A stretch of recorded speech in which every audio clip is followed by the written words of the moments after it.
Que la grâce de notre Seigneur Jésus-Christ, l'amour de Dieu le Père et la communion du Saint-Esprit soient avec vous tous. Amen.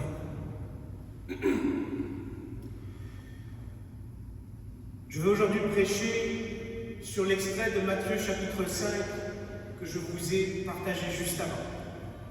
Ce texte est bien connu puisqu'il s'agit d'une partie du sermon sur la montagne. La plus belle prédication du Christ, nous dit-on, dont sont extraites d'ailleurs les béatitudes.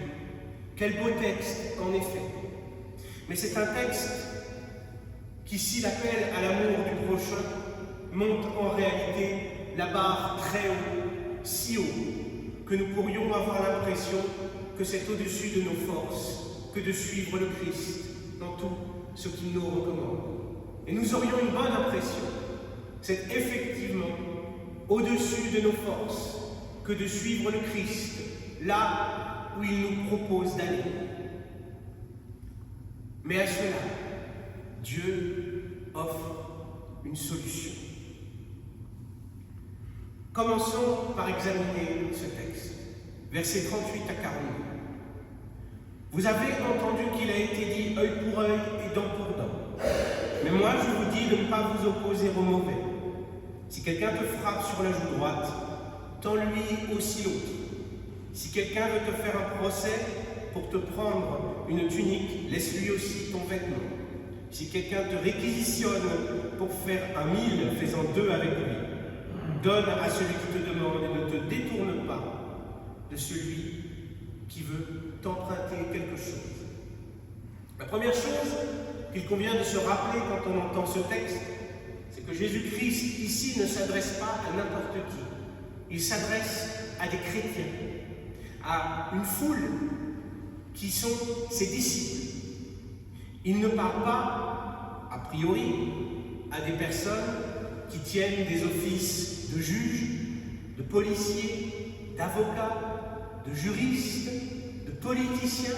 Il parle à des chrétiens.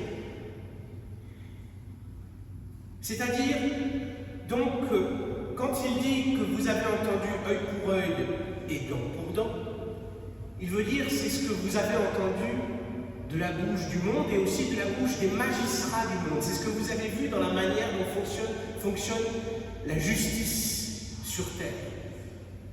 Et la justice, à son époque, fonctionnait bien comme ça. Et aujourd'hui encore, elle fonctionne en grande partie comme ça. Car si vous commettez un délit, un crime, vous finirez face à la justice, vous serez interrogé, vous serez jugé, et vous serez condamné à la hauteur du méfait que vous avez commis. Mais ici, donc, Jésus s'adresse à des chrétiens. Et il leur dit comment leur cœur doit être devant Dieu.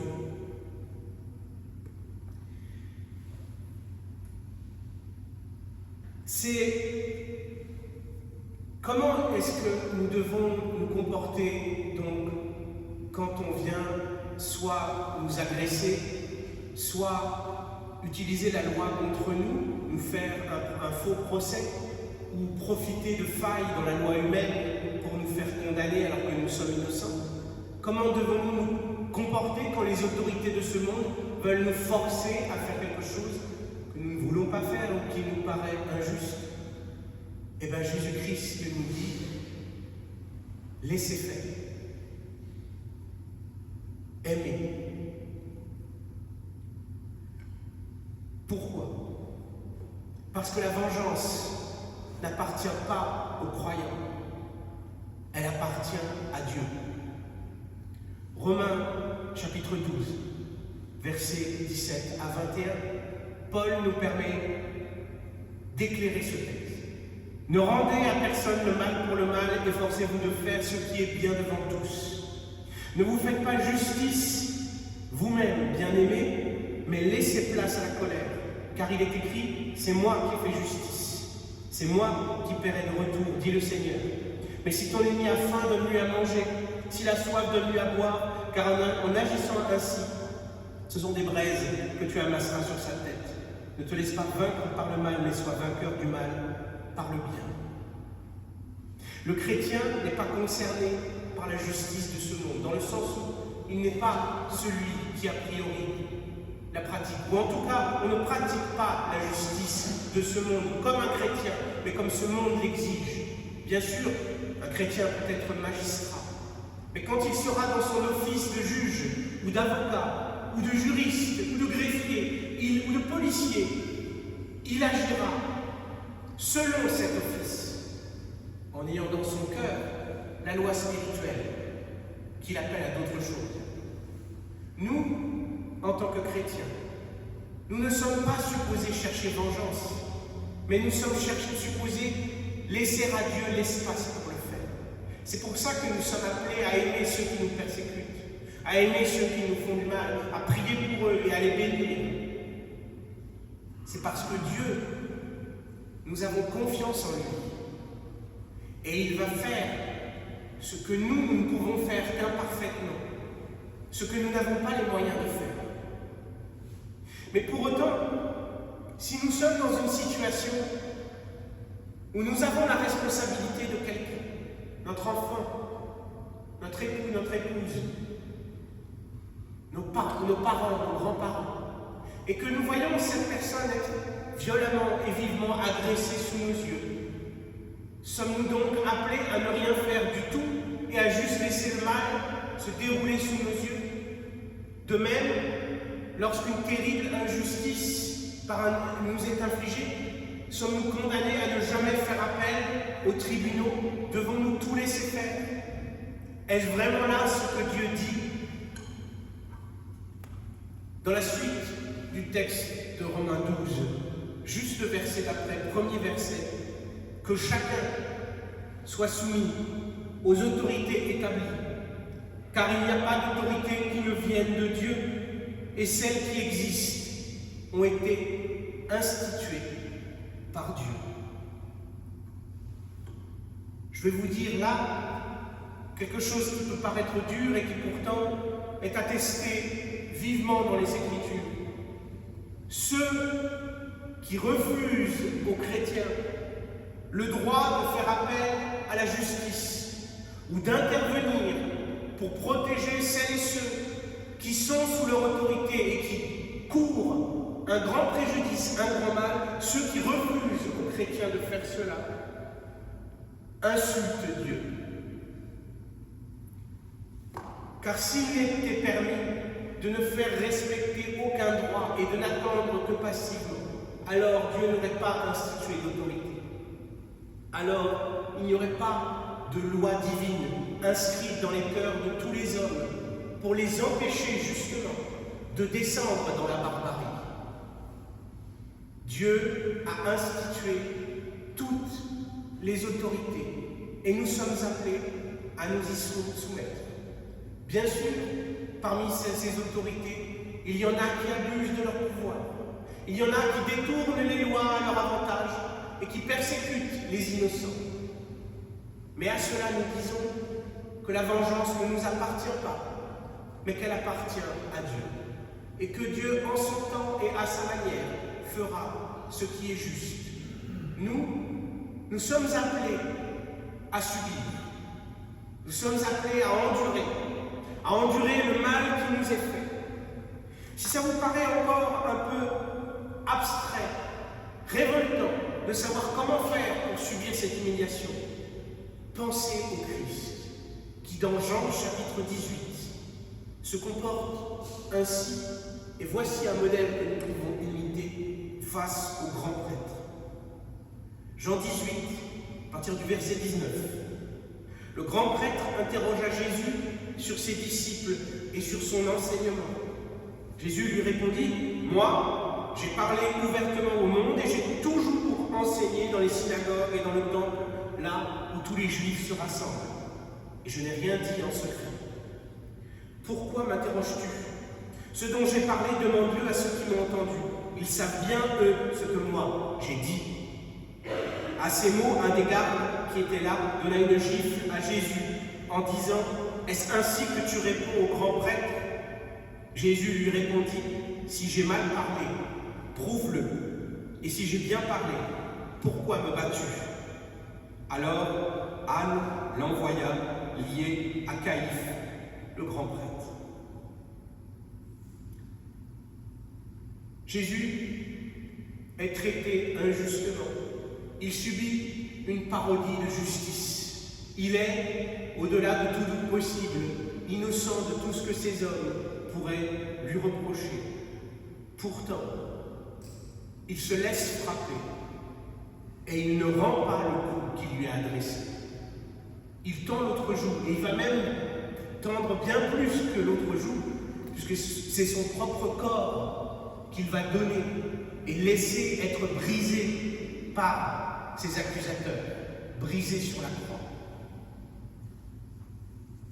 Il tend l'autre joue, mais il dénonce le mal qui lui est fait.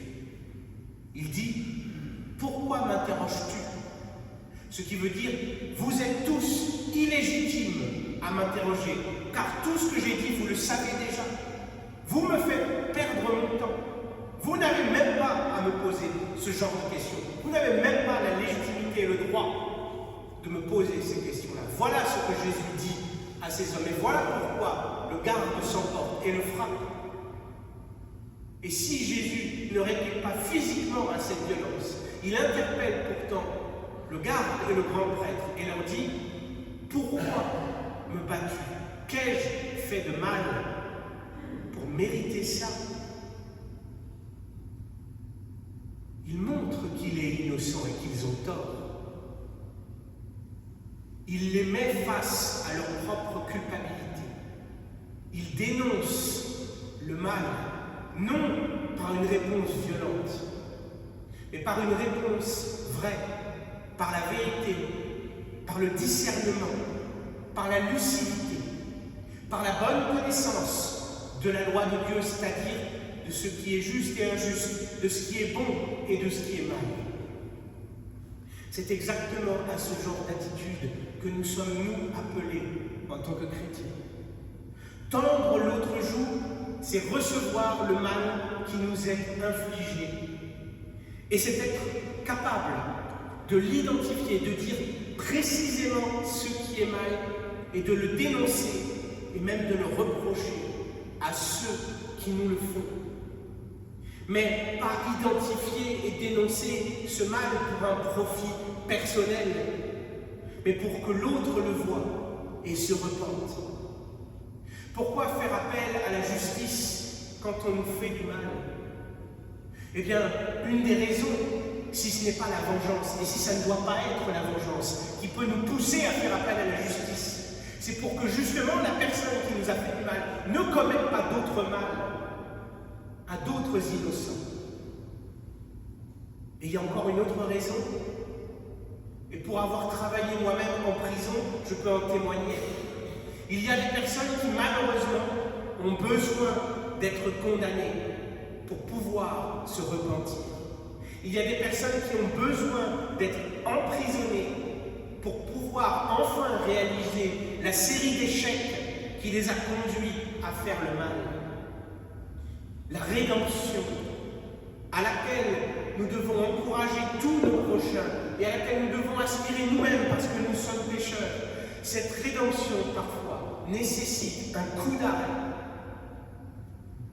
profond, puissant, après lequel il y a un avant et un après. Alors, aller porter plainte en tant que chrétien, ce n'est pas interdit, mais ça ne doit pas se faire pour se venger. Ça ne doit pas se faire pour notre intérêt, car notre intérêt est pris en charge par Dieu. Ça doit se faire pour l'intérêt des autres. Et en premier lieu pour l'intérêt de celui qui nous a fait du mal. Et qui bien souvent est entouré, immergé, emprisonné dans un milieu qui va valider tout ce qu'il fait et l'encourager à faire encore plus. Le péché, ne l'oubliez jamais, est une prison. Plus vous le pratiquez, plus vous le faites impunément, et plus vous vous enfoncez dedans. C'est pour ça que la loi de Dieu est si dure à supporter.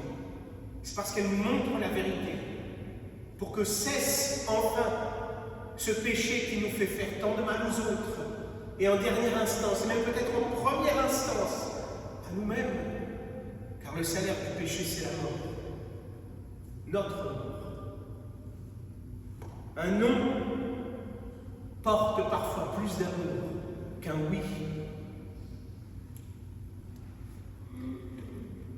Revenons à Matthieu 5. Vous avez entendu qu'il a été dit, tu aimeras ton prochain et tu détesteras ton ennemi.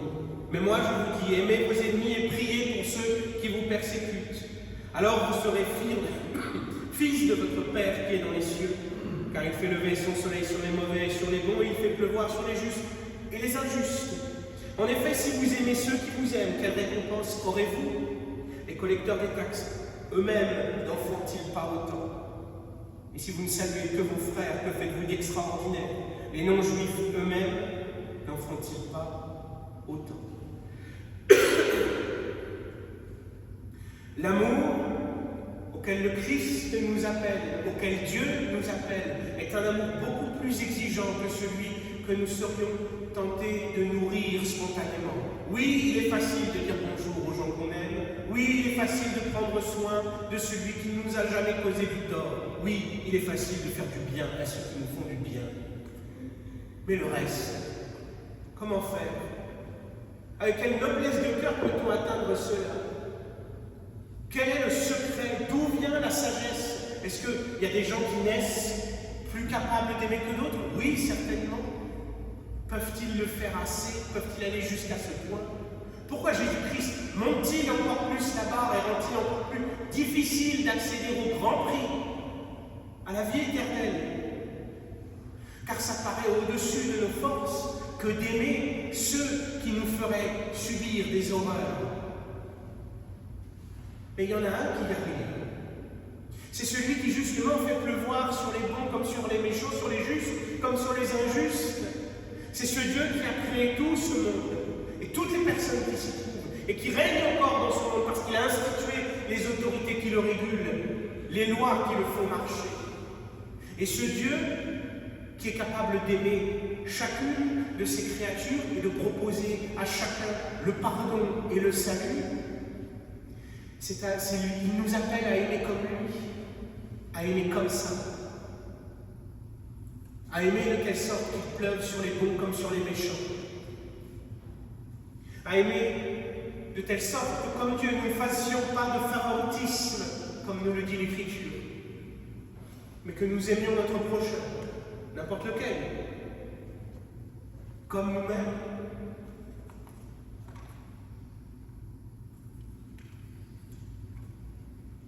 Aimer comme Dieu le propose suppose la soumission à la loi de Dieu, car cela suppose de reconnaître qu'il a raison sur ce qui est bien et sur ce qui est mal pour avoir un esprit conforme au sien. Cela suppose de se soumettre aux autorités, c'est-à-dire donc de ne pas chercher à se faire justice soi-même, mais faire confiance à Dieu qui a même instauré les autorités qui régulent ce monde, aussi corrompu puisse-t-il paraître. Cela suppose donc aussi de refuser la vengeance personnelle. Ça suppose aussi de n'avoir aucune complaisance envers soi-même, mais de voir que nous sommes bien pécheurs et que nous sommes les premiers à avoir besoin d'aide. Et enfin, cinquièmement, cela suppose une exigence d'amour pour les autres au-delà de notre propre confort. Cela suppose donc d'aimer jusqu'à en payer le prix, comme un certain Christ. Aimer même à en subir les coups injustes sans répliquer. Aimer même jusqu'à dire la vérité sur ces coups, sur ces violences qui nous sont infligées, alors qu'on sait que ça en déclenchera d'autres encore plus graves. Quand Jésus reproche au grand prêtre et aux gardes de le frapper, il sait très bien que ça ne va pas arranger son cas, que la vérité ici va les mettre encore plus en colère, parce que l'esprit orgueilleux n'accepte pas les reproches, mais va au contraire déchaîner encore plus de fureur contre celui qui lui dit vrai, qui lui dit ce que tu fais est mauvais. Et Dieu avec nous est exactement comme ça. Il nous le dit par sa loi, toute sa loi. Tu es mauvais. Et il le dit au risque que ses enfants le prennent mal. Mais il le dit aussi pour que nous réalisions que nous avons des limites.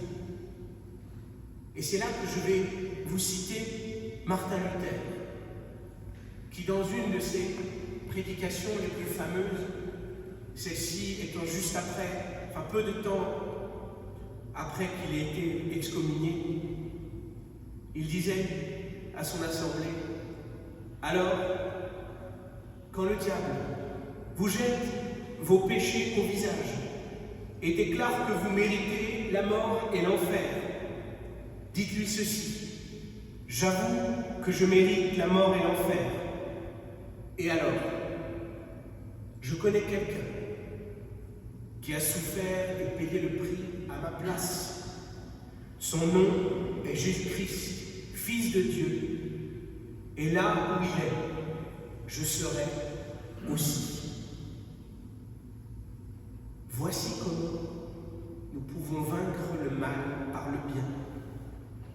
Voici comment nous pouvons nous vaincre nous-mêmes et notre péché et triompher pour Dieu. C'est en reconnaissant que nous sommes soumis à Christ que nous avons besoin de lui. Que là où il est, nous serons aussi, car ce n'est qu'auprès de lui que nous trouverons l'amour dont nous avons besoin pour aimer notre prochain.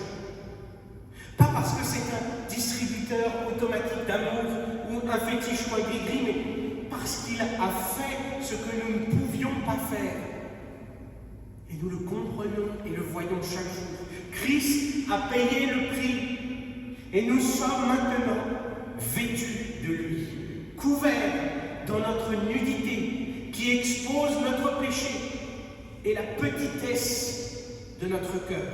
Nous sommes habillés par la justice, la sainteté et l'amour du Christ. Et nous pouvons irradier de cette justice, de cette sainteté et de cet amour.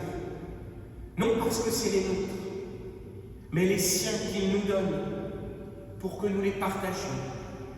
Dieu, Jésus-Christ, a aimé le premier, avec une puissance capable de créer l'univers entier pour que nous puissions aimer à notre tour autant qu'il est nécessaire.